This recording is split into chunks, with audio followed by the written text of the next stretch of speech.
በስመ አብ ወወልድ ወመንፈስ ቅዱስ አሐዱ አምላክ። በክርስቶስ ክርስቲያን፣ በወልድ ውሉድ፣ በመንፈስ ቅዱስ መንፈሳውያን የተሰኛችሁ የተከበራችሁ የልዑል እግዚአብሔር ቤተሰቦች፣ የእናታችን የቅድስት ድንግል ማርያም የአስራት ያደራ ልጆች፣ የቅዱሳን መላእክት፣ የቅዱሳን ጻድቃንና የቅዱሳን ሰማዕታት ወዳጆች በያላችሁበት የሰዓት አቆጣጠር እንደምን አደራችሁ፣ እንደምን ዋላችሁ፣ እንደምን አመሻችሁ። አሜን። ሳይገባን በምሕረቱና በቸርነቱ ጠብቆ ለዚህ ሰዓት ያደረሰን የሰራዊት ጌታ ልዑል እግዚአብሔር ስሙ የተከበረ ይሁን።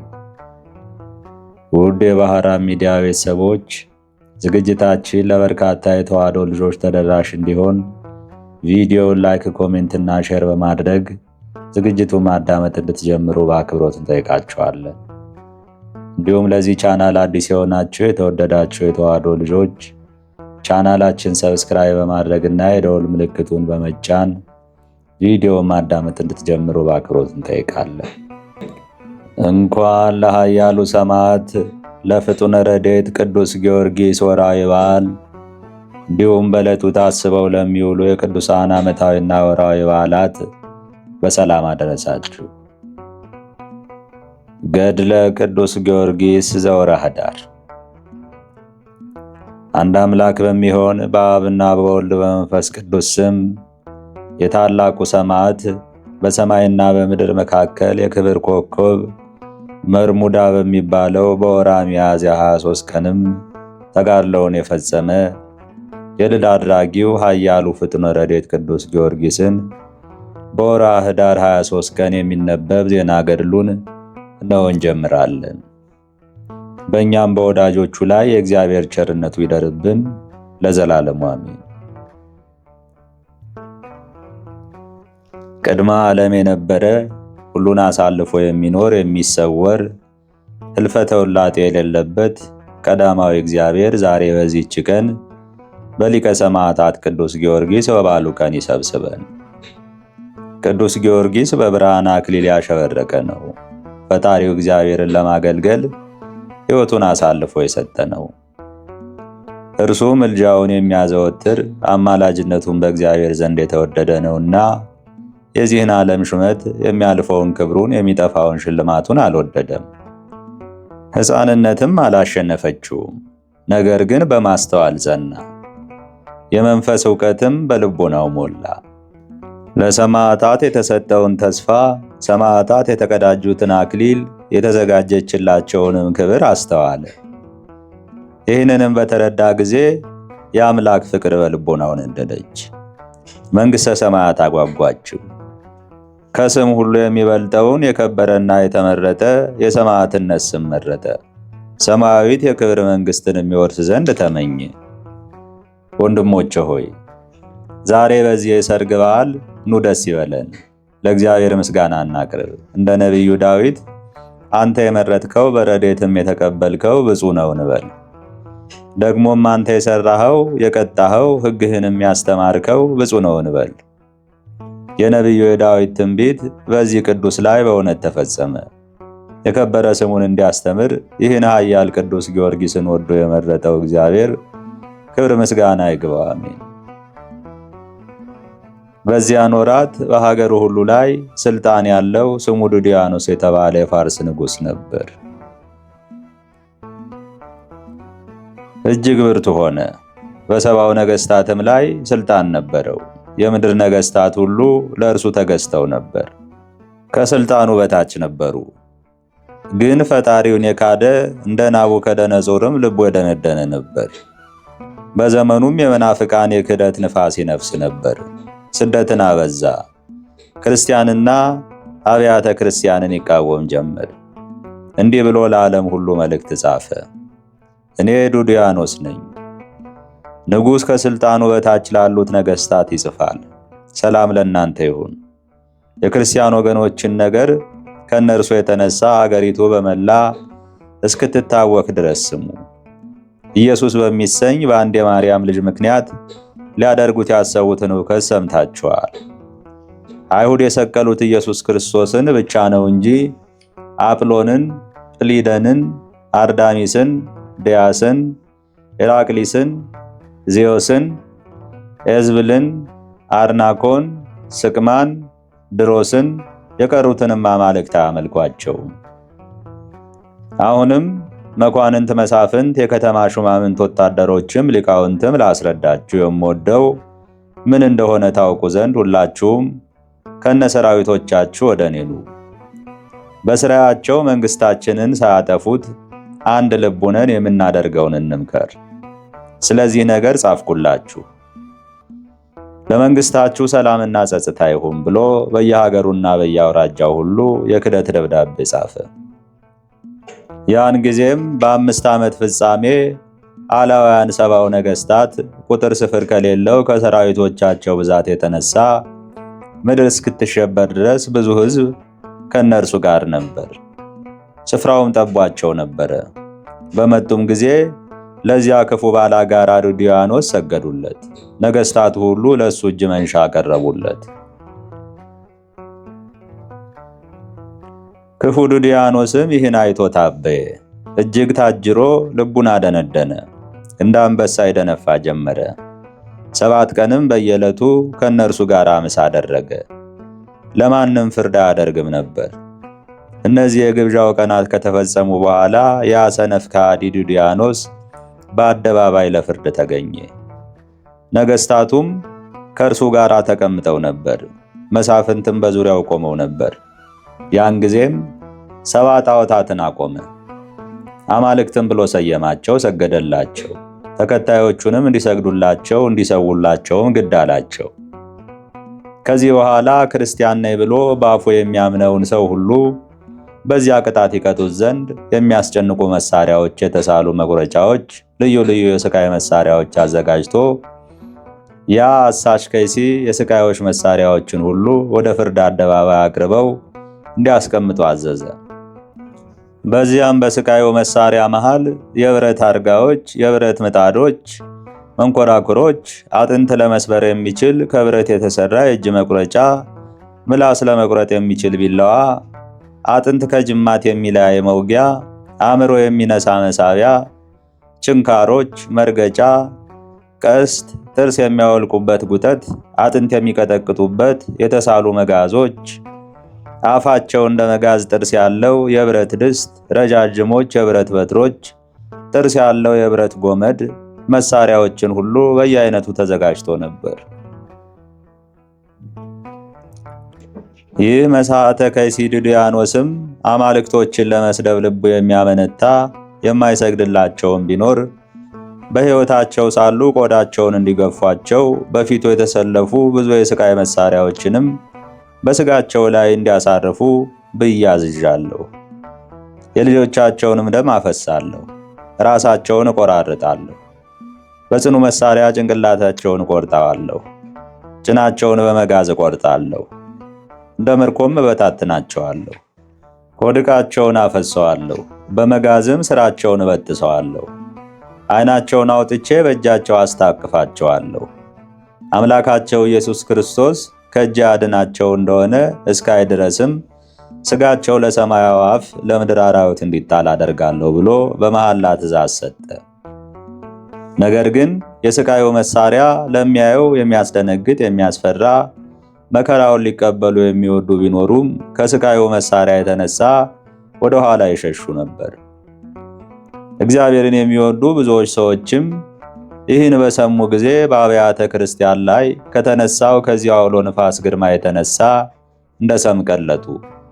ነገሥታቱም እርስ በርሳቸው እየተገባበዙ ጣዖቶቻቸውን እያመለኩ 7 ዓመት ቆዩ። የሥቃዩን መሳሪያ ከመፍራት የተነሳ እኔ የክርስቶስ ወገን ነኝ ሊል የደፈረ ማንም የለም። በሁሉ ጽኑ ሐዘን ለቅሶ ሆነ። የእግዚአብሔርን ስም በአፉስ እንኳ የሚጠራ አልተገኘም። ይህ ብሩህ ኮከብ ተርቢኖስ የተባለው ኃያል ሊቀ ሰማዕታት ቅዱስ ማር ጊዮርጊስ ስለ ዓለም ሥርዓት ለመምከር ንጉሥ ዱድያኖስ በፋርስ አገር ብዙ ነገሥታትን መሰብሰቡን ሰምቻለሁና አሁን ተነስቼ እሄዳለሁ ብሎም በልቡናው መከረ።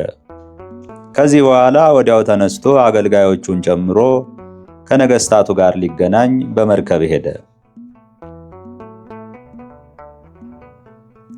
ሊቀ ሰማዕታት ቅዱስ ማር ጊዮርጊስም ወደ ንጉሡ ከተማ በደረሰ ጊዜ ነገስታቱ ጌታችን ኢየሱስ ክርስቶስን ሲነቅፉ ሰማ። ጣዖታትን ሲያመልኩ በፍጹም ትጋትም ዕጣን ሲያሳርጉላቸው ክርስቲያንንም ሲያሳድዷቸው አየ። ቅዱስ ጊዮርጊስም ከዚያን ጊዜ በቀር እንደዚህ ያለ ነገር አላየም ነበርና ብዙ ጊዜ በልቡ ተደነቀ።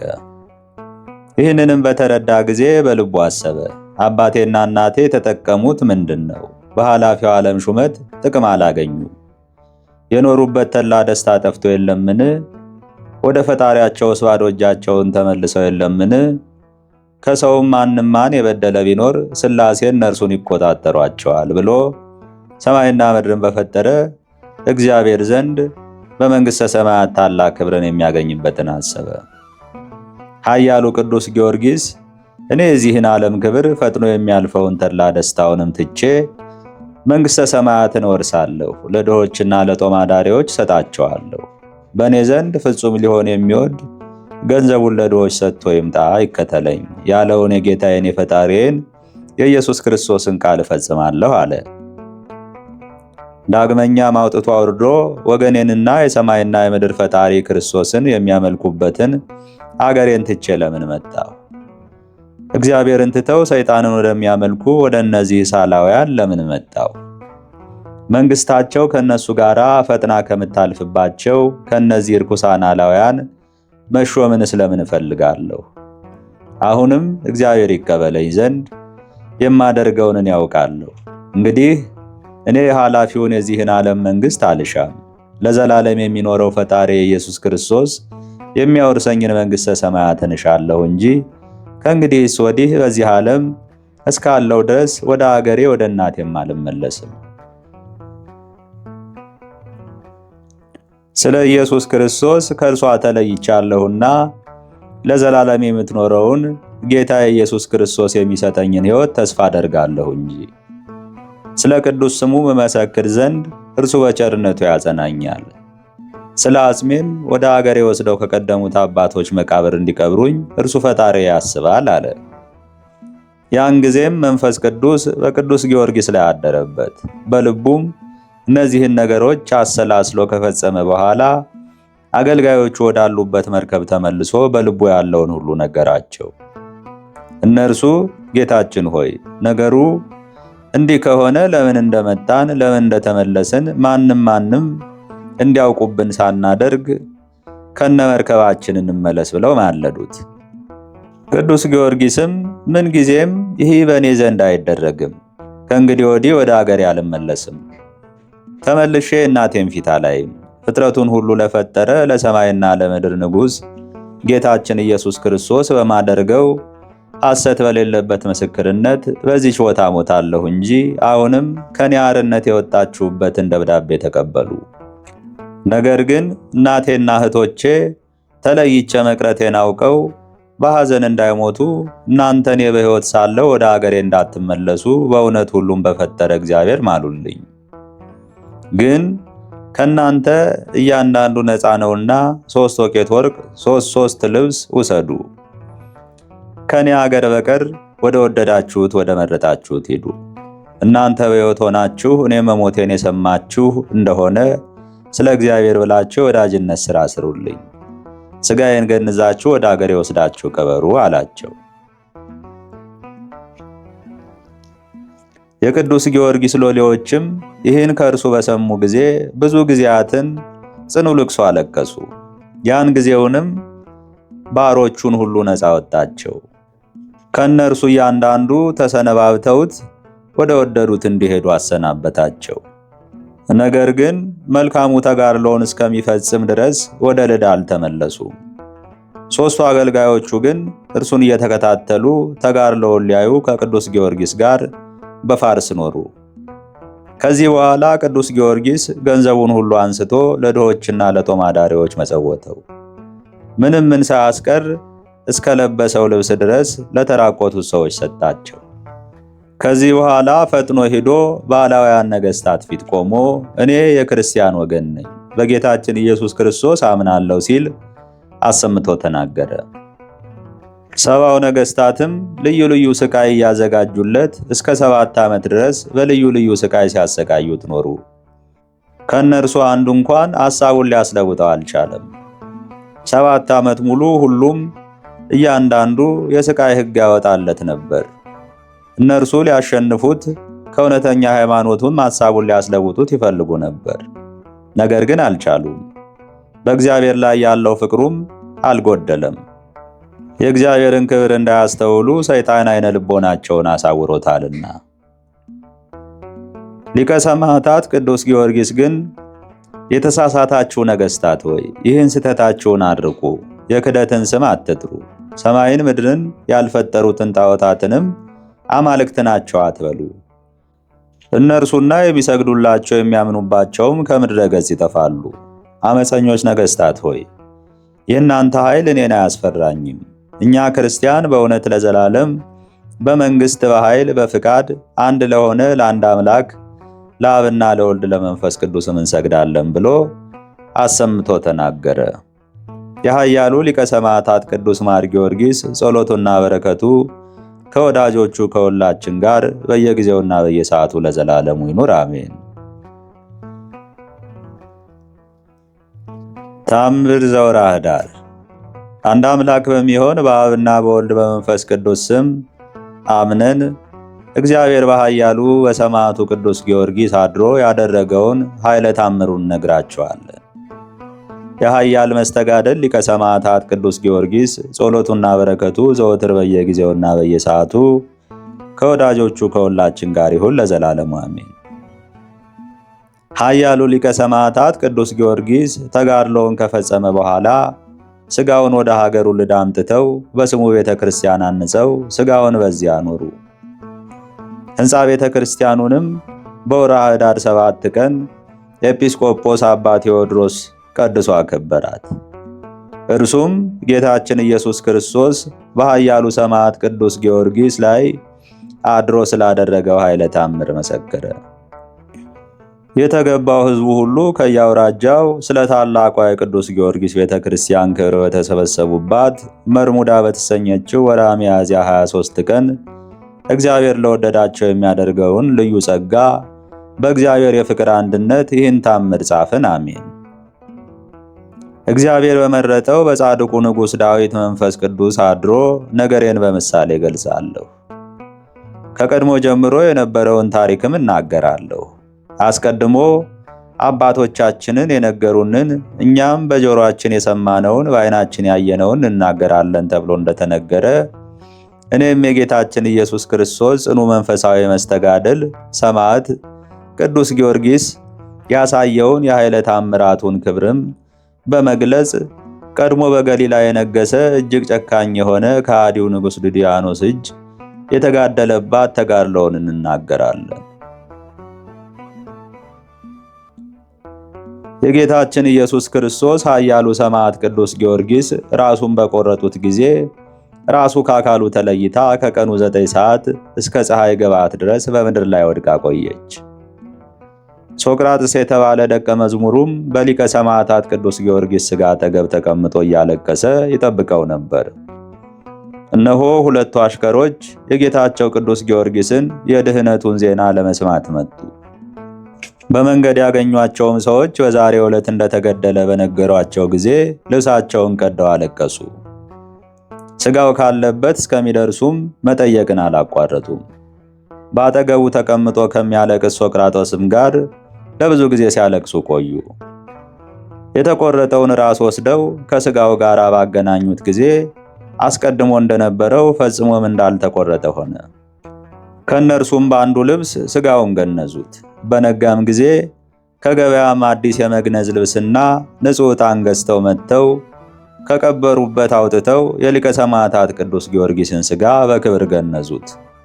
ሲገንዙትም ራሱ በሕይወት በነበረበት ጊዜ እንዳለ ከሙሉ አካሉ ጋር ሆኖ አገኙት። በሰይፍ መቆረጥ ስለት ያረፈበት ምልክት ከቶ ስላልታየበት አገልጋዮቹን ፈጽሞ አደነቁ። ከከተማ ውጭ ባለ አዲስ መቃብር የቅዱስ ጊዮርጊስን ሥጋ ቀብረውት እስከሚነጋ ሲጠብቁ አደሩ። በዚህ ዓለም በአጸደ ሥጋ በነበረበት ጊዜም ጌታችን ኢየሱስ ክርስቶስ የሰጠውን ተስፋ እውነትነት እግዚአብሔር ወደ እርሱ በክብር እንደጠራው በፍጹም ልቦናቸው አመኑ። በሥጋውም ላይ ሽቶ አርከፍክፈው እንደ አገራቸው ልማድ ገንዘው መቃብሩን ሶቅራጠስ እንዲጠብቅ አድርገው ሁለቱ አገልጋዮቹ የቅዱሱን ሥጋ ወደ ሀገራቸው ለመውሰድ የቀን ሥራ እየሰሩ የመርከብ መሳፈሪያ ዋጋ ለማግኘት ወደ ከተማ ገቡ። ከሁለት ወር በኋላም ወደ ቅዱስ ጊዮርጊስ አገልጋዮች የእግዚአብሔር ቃል ስለመጣላቸው የሚሳፈሩበት መርከብ አግኝተው የቅዱሱን ሥጋ በመርከብ ጭነው በእግዚአብሔር ቸርነት ሀገረ ኢዮጴ ደረሱ። የመርከቡ አዛዦችና በመርከቡ የተሳፈሩ ነጋዴዎችም ከልዳ ሀገር ወደ ምድረ ፋርስ የሄደችው የጌታችን ኢየሱስ ክርስቶስ ሰማዕት ቅዱስ ጊዮርጊስ ሥጋ በመርከቡ ላይ እንደተጫነ በተረዱ ጊዜ እንዴት ሰማዕትነትን አገኘ ብለው አደነቁ። ከቅዱስ ጊዮርጊስ ሥጋ በታችም ወድቀው እጅ ነሱ። እግዚአብሔርንም በፍጹም ምስጋና አመሰገኑት። እነርሱ ክርስቲያን ነበሩና የመርከቡንም ዋጋ ከአገልጋዮቹ አልተቀበሉ። የቅዱስ ጊዮርጊስን ሥጋ ለመሸከም ያደላቸውን እግዚአብሔርን በማመስገን ብዙ እጅ መንሻ ገንዘብ ለሊቀ ሰማዕታት ቅዱስ ጊዮርጊስ አገልጋዮች ሰጥቷቸው እንጂ። ከእነርሱም መሃል ቅዱስ ጊዮርጊስን የሚያውቀው የኢዮጴ ሰው ነበርና በአስቸኳይ የቅዱስ ጊዮርጊስ ሥጋው የሚጓጓዙበትን አምጥቶ ልዳ ወደሚገኘው ቤት ወሰደው። ከቤቱም በደረሱ ጊዜ እናቱና እህቱ ሞተው አገኘ። የቅዱስ ጊዮርጊስ ሥጋው በዚህ ሀገር እንደደረሰ ተሰማ። ከቤተሰቦቹ ተለይቶ ከሄደ 7 ዓመቱ ነበርና የሀገሩ ሰዎች ክርስቲያን ስለተሰጠው ክብር እጅግ አደነቁ። ስለተሰጣቸውም ታላቅ ጸጋ አምላካችን እግዚአብሔርን ፈጽሞ አመሰገኑ። እኒህ ደቀ መዛሙርቱም ሶቅራጠስና ሁለተኛው ሉሊስ ሦስተኛው ሄርፋስ ይሰኛሉ። ጌታቸውን እንደምን እንዳገኙት ስለተደረጉት ታምራትም ለልዳ ሀገር ሰዎች በነገሯቸው ጊዜ ሁሉም አደነቁ። ሥጋውንም በሳጥን ከተው እስከ 7 ቀን ድረስ በቤት አቆዩት። ሰዎች ሁሉ እየመጡ እጅ እየነሱ በተሰበሰቡባት ቅድስት ቤተ ክርስቲያን መጽሐፈ ገድሉ በተነበበ ጊዜ ስለተሰጠው ክብር ፈጽመው አደነቁ።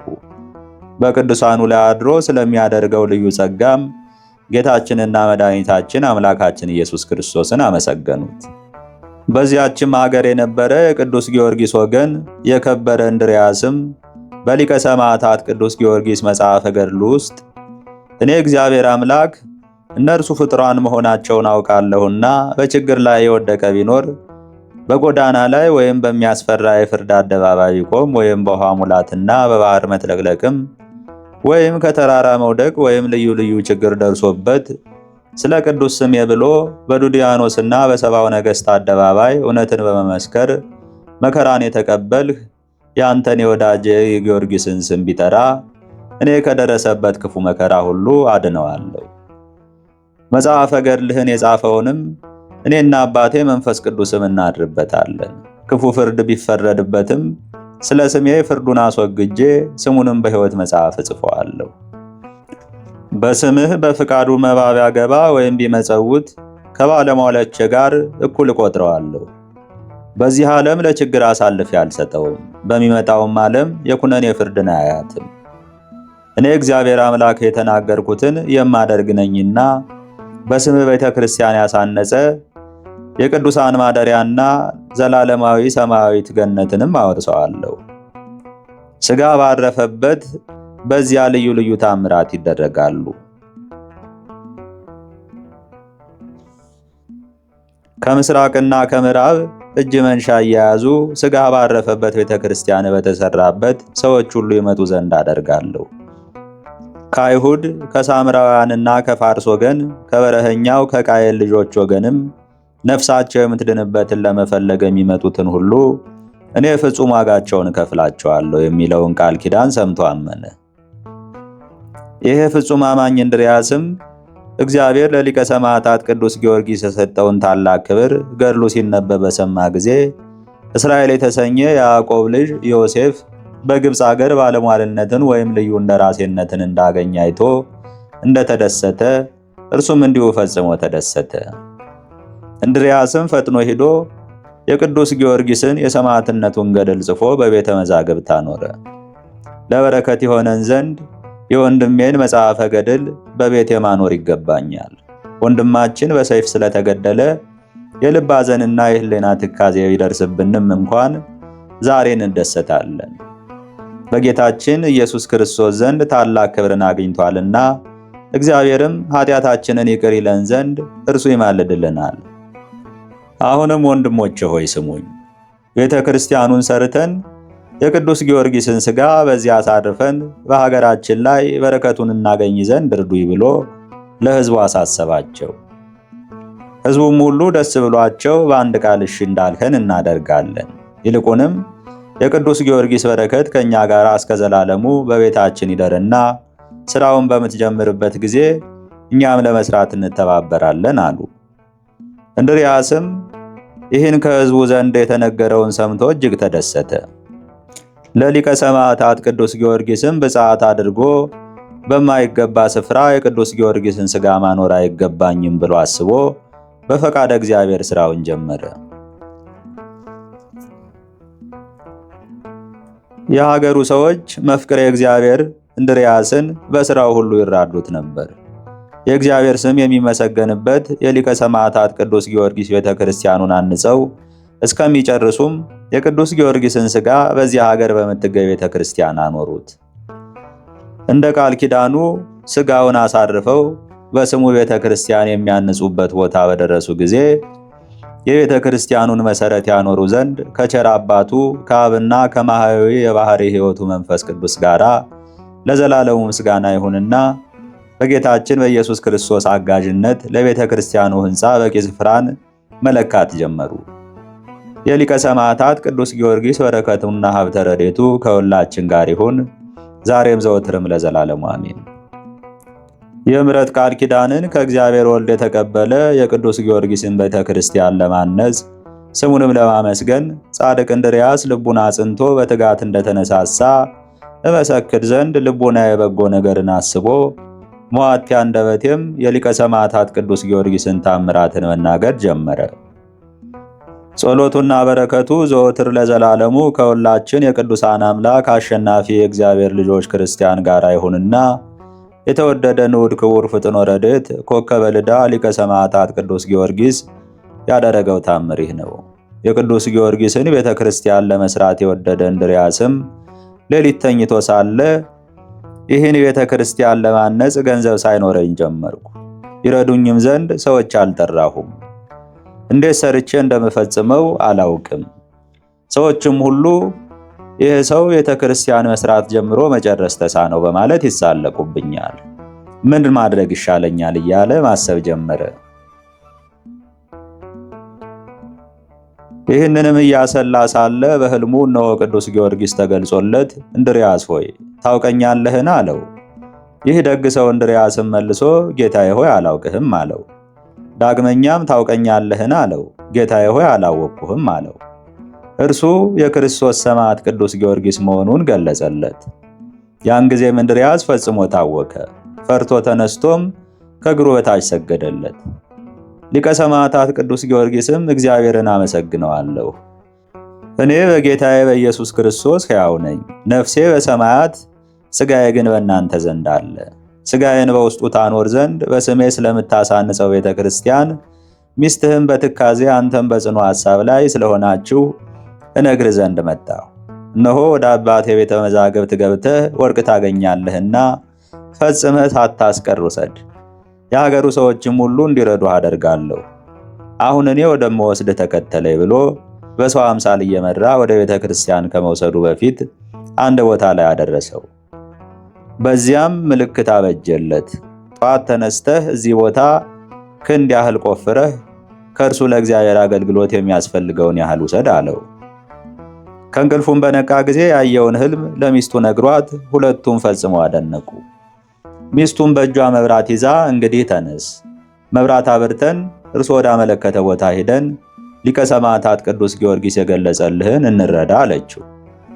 ተነስተውም ወደ ስፍራው በመንፈቀ ሌሊት ሄደው በጣቱ ምልክት ያደረገበትን ቦታ አገኙ። በፍጹም ልባቸው አምነው እግዚአብሔርን በማመስገን ሰገዱ። ቅዱስ ጊዮርጊስንም አደነቁት። እንድርያስም መሬቱን ቆፍሮ ምንም ጥፋት ሳያገኘው ያን የወርቁን ገንቦ አወጣው።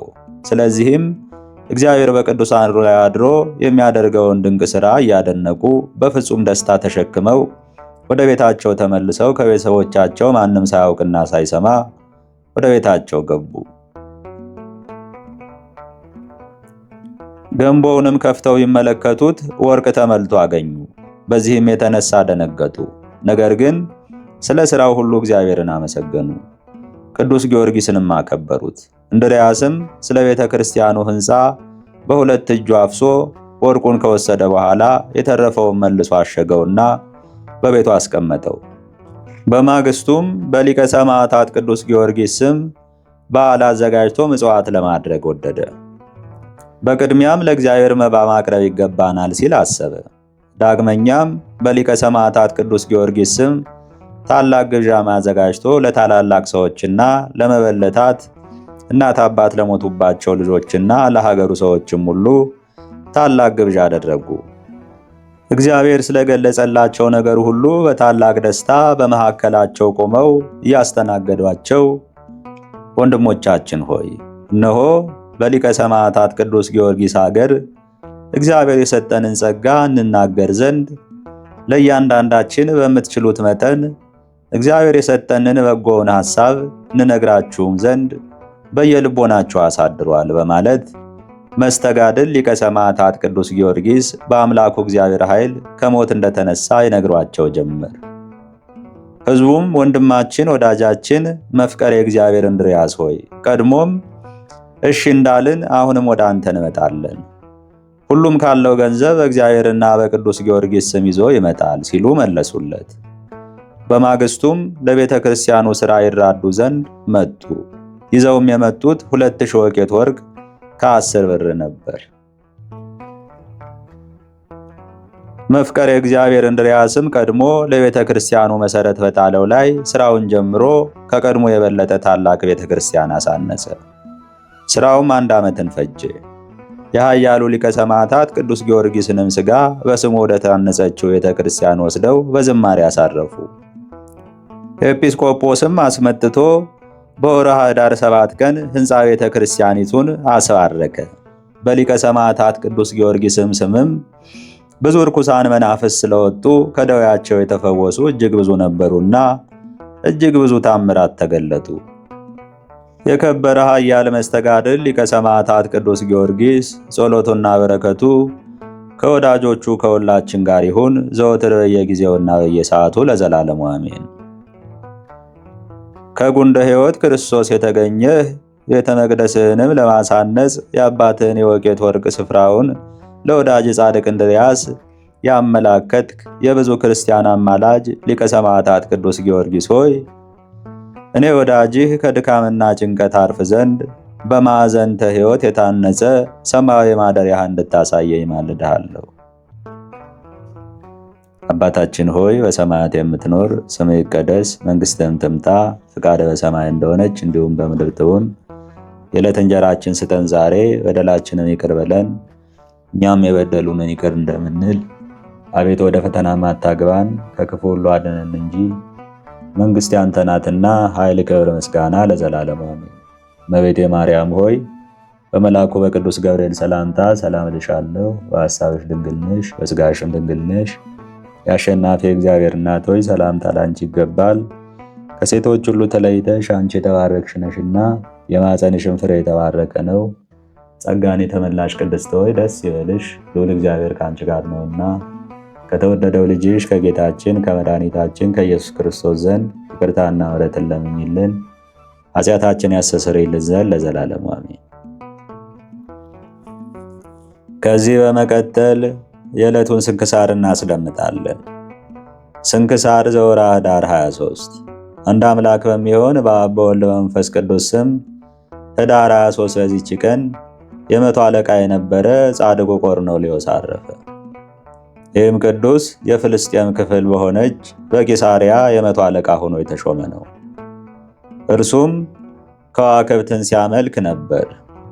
እንደ እርሱ ማንም ሊያደርግ የማይቻለውን የሚያመልካቸው አማልክቶቹም ቢሆኑ በሐዋርያት እጅ የሚያደርገውን የታምራታቸውንና የስብከታቸውን ዜና በሰማ ጊዜ ወዲያውኑ ለአማልክት መስገድን ተወ።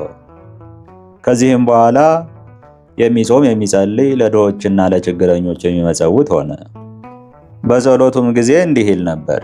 አቤቱ አምላክ ሆይ እኔ አንተን ከማወቅ ጎደሎ ነኝና አንተ ግን የቀና መንገድህን ምራኝ። ቸር ይቅር ባይ እግዚአብሔርም ይቅር ብሎት መልአኩን ላከለት። ወደ እርሱም አይቶ ቆርኔሌዎስ ፈራ። አቤቱ ምን ትላለህ አለ። ጸሎት ምጽዋት መልካም መታሰቢያ ሆኖ ወደ እግዚአብሔር አድርጓል። አሁንም በጫማ ሰፊው በስምዖን ቤት የሚኖረውን ጴጥሮስን ይጠሩልህ ዘንድ ሰዎችን በባህር አቅራቢያ ወዳለች ኢዮጴ ከተማ ላክ አለው። በዚያንም ጊዜ መልአኩ እንደነገረው ሰዎችን ላከ። ጴጥሮስም በመጣ ጊዜ ቆርኔሌዎስ ተቀብሎ ከእግሩ በታች ሰገደለት። ጴጥሮስም አነሳውና ተነስ፣ እኔም እንዳንተ ሰው ነኝ አለው። ከእርሱም ጋር እየተነጋገረ ገባ። ወደ እርሱም የመጡ ብዙ ሰዎችን አገኘ። ጴጥሮስም እንዲህ አላቸው፣ ለአይሁዳዊ ሰው ሂዶ ከባዕድ ወገን ጋር መቀላቀል እንደማይገባው ታውቃላችሁ። እኔን ግን ማንንም ማን ቢሆን እንዳልጸየፍ እግዚአብሔር አሳየኝ። አሁንም እንደላካችሁብኝ ሳልጠራጠር ወደ እናንተ መጣሁ። የጠራችሁኝ ለምን እንደሆነ እስቲ ንገሩኝ። ቆርኔሌዎስም ዛሬ 4ኛ ቀን ነው አለ። በቤቴ ውስጥ በ9 ሰዓት ስጸልይ አንድ ሰው ብርሃን ለብሶ ታየኝ፣ እንዲህም አለኝ፣ ቆርኔሌዎስ ጸሎትህ ተሰማ፣ ምጽዋትህም በእግዚአብሔር ፊት ታሰበልህ። አሁንም ከባህር አቅራቢያ ወዳለችው ወደ ኢዮጴ ከተማ ላክና በጫማ ሰፊው በስምዖን ቤት የሚኖረውን ጴጥሮስ የተባለ ስምዖንን ይጥሩልህ። እርሱ አንተ የምትድንበትን ወገኖችም ሁሉ የሚድኑበትን ይነግርሃል። ያን ጊዜም ስለዚህ ወደ አንተ ላኩ፣ ወደ እኛ መምጣትህም መልካም አደረግ። አሁንም እግዚአብሔር ያዘዘህን ሁሉ ልንሰማ እነሆ ሁላችን በፊትህ አለን። ጴጥሮስም አንደበቱን ገልጦ ስለ ጌታችን ኢየሱስ ክርስቶስ ስለ ዓለሙ ሁሉ ድህነት ሰው መሆኑን መከራ ተቀብሎም ተሰቅሎ ስለመሞቱ ስለመነሳቱና ወደ ሰማይ ስለማድረጉ ዳግመኛም በሕያዋንና በሙታን ላይ ለመፍረድ ስለመምጣቱ አስተማራቸው። የከበረ ቆርኔሌዎስም ከቤተሰቦቹ ሁሉ ጋር ክብር ይግባውና በጌታችን ኢየሱስ ክርስቶስ አመነ። ከዚያ የነበሩ ብዙዎች አሕዛብም አመኑ። በሐዋርያት ሥራ መጽሐፍም እንደተጻፈ በአብ በወልድ በመንፈስ ቅዱስ ስም ተጠመቁ። ከዚህም በኋላ ቆርኔሌዎስ ይህን ዓለም ለመግዛት የተሾመውን ሹመት ተወ። ቅዱስ ጴጥሮስ ለክርስቶስ ጭፍራ የመሆንን ሹመት በመስጠት ለእስክንድርያ ሀገር ኤጲስቆጶስነት ሹሞታልና ወደ እርሷም ሄዶ ክብር ይግባውና በጌታችን ኢየሱስ ክርስቶስ ስም ሰበከ። ጣዖታትንም ለሚያመልኩ ስተት መሆኑን ገለጠላቸው። ልባቸውንም እግዚአብሔርን በማወቅ ብሩህ አደረገላቸው። በፊታቸውም ታምራትን አደረገ። ብዙዎችም አምነው ተጠመቁ። ከእነርሱም በኋላ መኮንኑን ዲሜጥሮስን አጠመቀው። እግዚአብሔርንም አገልግሎ በሰላም አረፈ። ለእግዚአብሔር ምስጋና ይሁን፣ በረከቱም ከእኛ ጋር ትኑር ለዘላለሙ አሜን። በዚህችም ዕለት ዳግመኛ የስሙ ትርጓሜ እግዚአብሔር አገልጋይ የሆነ የነቢይ አብድዩ የዕርፈቱ መታሰቢያ ነው። ይህም ቅዱስ ከጠፍ በረሃ አቅራቢያ ካለች ሱሳን በምትባል አገር ካሉ ሰዎች ወገን ነው። ለነቢይ ኤልያስም ደቀ መዝሙሩ ሆኖ ብዙ መከራን ከእርሱ ጋር የመጣውን ታግሶ ከመከራውን በትዕግስቱ ዳነ። ይህም ኤልያስን የተለማመጠና ኤልያስም አዝኖለት አብሮት ወደ ንጉሥ አክዓብ የሄደለት 3ኛው የ50 አለቃ ነው። ከዚህም በኋላ ምድራዊ ንጉሥን ማገልገል ትቶ ነቢይን ሆነ። የትንቢቱንም ወራት አድርሶ በሰላም አረፈ። ለእግዚአብሔርም ምስጋና ይሁን፣ እኛንም በነቢዩ ጸሎት ይማረን ለዘላለሙ አሜን። ኅዳር 23 ቀን የሚከበሩ ዓመታዊ የቅዱሳን በዓላት፣ አንደኛ ቅዱስ ቆርኔሌዎስ ሐዋርያዊ ጻድቅ፣ ሁለተኛ ቅዱስ አብድዩ ነቢይ። ወርሃዊ በዓላት፣ አንደኛ ልበ አምላክ ቅዱስ ዳዊት፣ ሁለተኛ ቅዱስ ጊዮርጊስ ሊቀ ሰማዕታት፣ ሦስተኛ ነቢየ ጻድቅ ቅዱስ ሰለሞን ንጉሠ እስራኤል፣ አራተኛ አባ ጢሞቴዎስ ገዳማዊ፣ አምስተኛ ቅዱስ ዳንኤል ነቢይ፣ ስድስተኛ አባ ሳሙኤል፣ ሰባተኛ አባ ስምዖን፣ ስምንተኛ አባ ገብርኤል። በተሰነጠቀ ዓለት ውስጥ የምትኖር ማደሪያህንም ከፍ ከፍ ያደረግ በልብህም ወደ ምድር የሚያወርደኝ ማን ነው የምትል አንተ ሆይ የልብህ ትዕቢት አታሎሃል። እንደ ንስር መጥቀህ ብትወጣ ቤትህም በከዋክብት መካከል ቢሆን ከዚያ አወርድሃለሁ ይላል እግዚአብሔር። አብድዩ ምዕራፍ 1 ቁጥር 3። ጌታ ሆይ ከብልጽግናቸው ብዛት የተነሳ ብዙ መባ ካገቡት ይልቅ የድሃይቱን አነስተኛ መባ እንደተቀበልክ ለሁል ጊዜ የሚያገለግሉ አላፍ መላእክትን እያሳሰብኩ በችግሬ ጊዜ የማቀርብልህ ምስጋና ተቀበል። እናንተም ቅዱሳን ነቢያት፣ የወንጌል ሰባኪያን ሐዋርያት፣ ሰማዕታትና ጻድቃን፣ ትጉሃን መላእክት፣ ፍጹማን ደናግል እንዲሁም ደጋጎች መነኮሳት ሆይ ልጅ አዋቂ ሳይለይ የምንሰበሰብበትን የጉባኤ ቦታ ባርኩ። ይህን መጽሐፍ ወረቀት አዘጋጅቶ ብራና ዳምጦ የጻፈውና ያጻፈውን ከግዕዝ ወደ አማርኛ የተረጎመውን ቃለ ንባቡን በእርጋታ መንፈስና በተመስጦ ሕሊና ያዳመጠ በደለኛን ሁሉ በምታስምር በጌታ እናቱ በማርያም ጸሎት ኢየሱስ ክርስቶስ በአንድነት ይማረን፣ አሜን።